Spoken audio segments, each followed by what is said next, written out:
آج کے دن ہم وہ لمحات یاد کرنے کی کوشش کر رہے ہیں، وہ دن یاد کرنے کی کوشش کر رہے ہیں جب قائد عوام کو پھانسی دی گئی تھی۔ ہم نے اسی سلسلے کی ایک کوشش کی ہے، گفتگو کی ہے کرنل ریٹائرڈ رفیع الدین سے، جو کہ اس وقت اسپیشل سیکیورٹی سپرنٹینڈنٹ تھے، اور جاننے کی کوشش کی ہے کہ وہ آخری لمحے کیا تھے ایک قائد عوام کے کال کوٹری میں۔ آئیے ان سے پہلے بات کرتے ہیں اور تفصیلات آپ کو بتاتے ہیں۔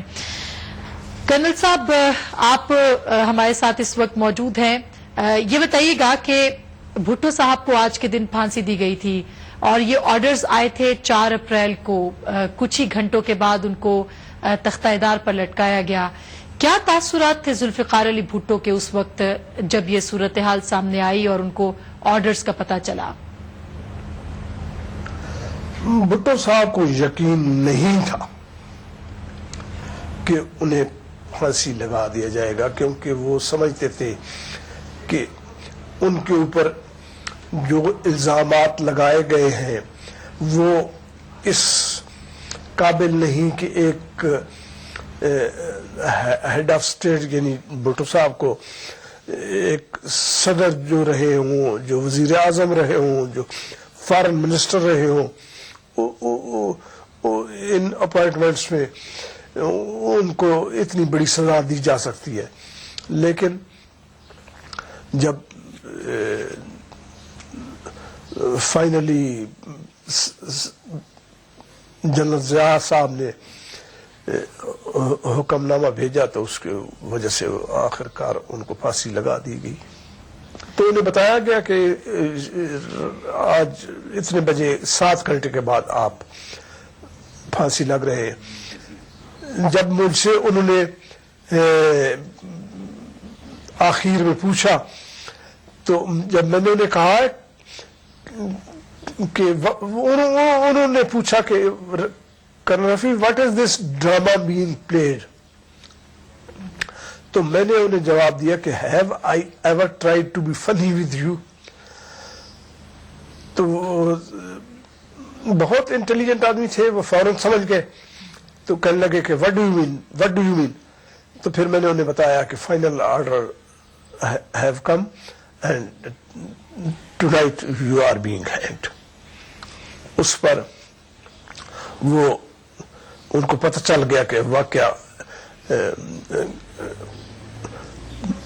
ان کے خلاف یہ فائنل حکم آ گیا ہے اور وہ جو ہے تو اس کے لیے ہو رہے ہیں۔ کیا ان کو جب یقین آ گیا تو بھٹو صاحب کے کیا تاثرات تھے؟ وہ پریشان ہوئے، وہ اداس ہوئے، وہ دکھی ہوئے؟ کیا ان کے تاثرات تھے؟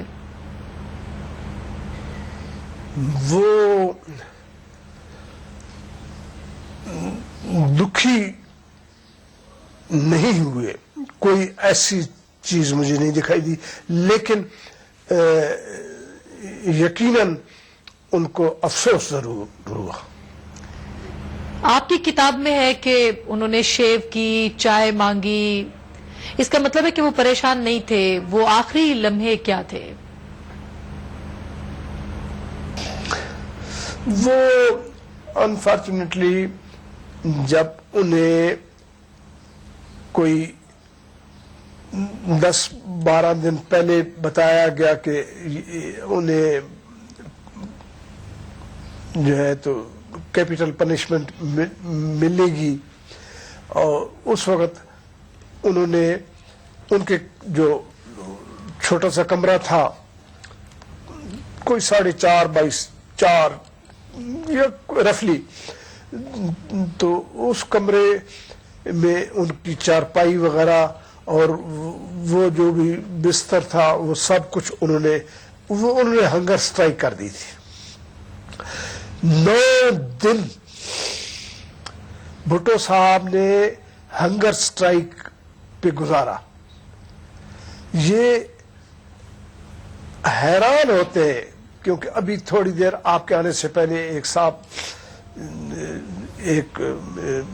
مجھ سے پوچھ رہے تھے، تو جب میں نے بتایا کہ 9 دن تو وہ کہنے لگا کہ کیسے وہ زندہ کیسے تھے؟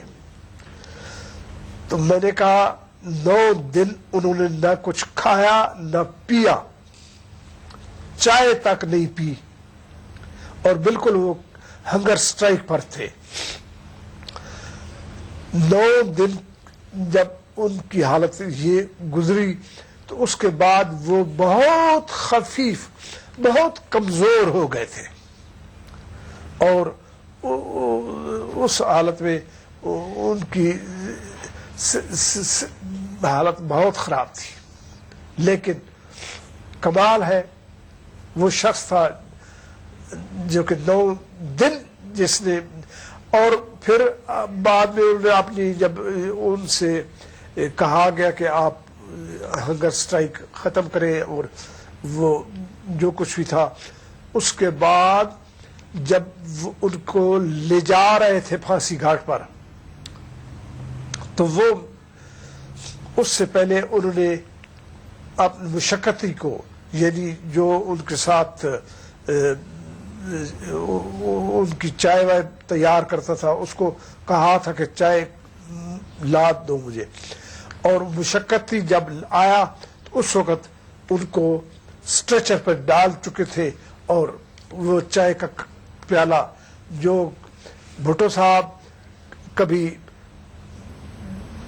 دنیا سے جو بھی کچھ بھی مانگنا چاہے وہ آ جاتا تھا، اس دن وہ آخری چائے کا پیالہ بھی ان کو پینا نصیب نہ ہوا. کرن صاحب، آپ چشمدید گواہ ہیں، آپ نے وہ لمحات دیکھے، وہ پرسوز لمحات.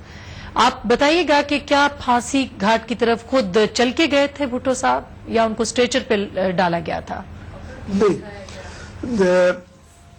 9 دن چونکہ وہ ہنگر سٹرائک پر رہے تو وہ اتنے خفیف ہو چکے، اتنے کمزور ہو چکے تھے کہ وہ جو ہے تو اس وقت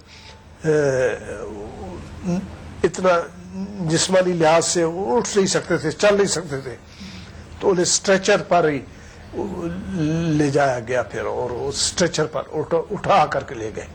آپ اس سین کو، ان لمحات کو کیسے یاد کریں گے جب ان کو گھاٹ کی طرف لے جایا جا رہا تھا؟ کیا آپ کے کن الفاظ میں، آپ کے پاس الفاظ ہیں ان کو بیان کرنے کے واسطے؟ اللہ تعالی وہ کسی کو نہ دکھائے وقت. وہ آئے، 2 نے ان کی ٹانگیں پکڑی اور 2 نے ان کے ہاتھ پکڑے، 4 آدمیوں نے ان کو اٹھا لیا. اور میں نے اپنی کتاب میں بھی لکھا کہ ان کی جو قمیض تھی اس وقت پہنی ہوئی بھٹو صاحب نے، وہ بھی پاؤں کے نیچے آئی اور وہ ساری پھٹ گئی تھی. اس طرح سے اٹھا کر کے ان کو اسٹریچر پر رکھ دیا اور پھر وہ اسٹریچر پر اٹھا کر کے جو پھانسی گھاٹ تھا وہاں تک لے گئے. بات کی اس وقت بھٹو صاحب نے کوئی بات نہیں کی.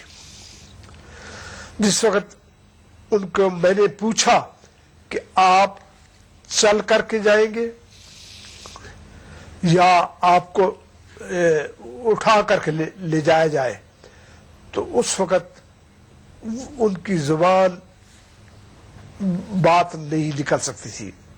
انہوں نے اتنا کہا جس سے میں سمجھا کہ وہ ان کا مقصد کہنے کا وہ یہ ہے کہ مجھے افسوس ہے کہ میری وائف جو ہے تو اس وقت ادھر نہیں ہے. اس سے میں یہ سمجھا کہ ان کا مطلب تھا کہ کاش میری وائف ہوتی تو وہ مجھے سہارا دے کر کے جو وہ پھانسی گھاٹ تھا وہاں تک لے جاتی. آپ کے ساتھ اور بھی بہت سے لوگ تھے، آپ کے ان کے تاثرات کیا تھے اس وقت؟ کیا محسوس کیا آپ نے؟ انہیں لے جایا گیا، ڈیٹیل جو ہے تو وہ تو میں نے کوشش کی ہے کہ ہر سیکنڈ کو، ہر لمحے کو میں رائٹنگ لے آؤں تاکہ قوم کو پتہ چلے کہ ان کے لیڈر کے ساتھ کیا ہوا. لیکن وہ